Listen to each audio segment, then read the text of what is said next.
নমস্কাৰ, মই ডক্টৰ মাধুৰ্যমন বৰা। মোৰ এই ইউটিউব চেনেললৈ আপোনাক স্বাগতম জনাইছোঁ।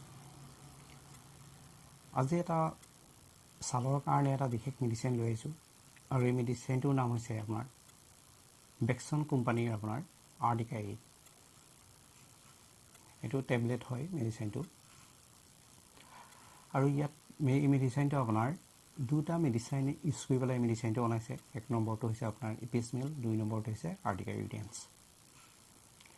1 নম্বৰ মেডিচিন আপোনাৰ ইপিছমিলৰ আপোনাৰ লক্ষণবোৰ এনেধৰণৰ আপোনাৰ সম্পূৰ্ণভাৱে যদি প্ৰকাশিত নোহোৱা আপোনাৰ নতুন ফোঁহা, আৰু এই ফোঁহাবোৰ আপোনাৰ খুব বিষ হয়, হুলে পিন্ধাৰ দৰে বিষ হয়, লগত আপোনাৰ কি হয় পুৰণি থাকে।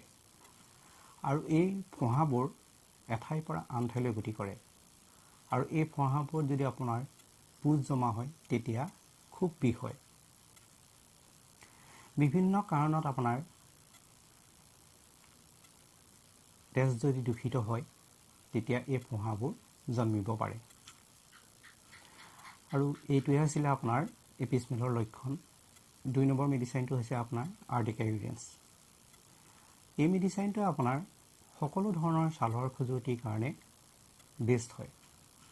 ছালত যদি আপোনাৰ ৰঙা পৰি আপোনাৰ ভয়ানকভাৱে পুৰণি হয়, কাঁইতে বিন্ধাৰ নিচিনা আপোনাৰ বিষ থাকে, কেতিয়াবা খুব হাতেৰে যদি খজুৱাব লগা অৱস্থা হয়, হাত, মুখ, বুকু সকলোতে হয়।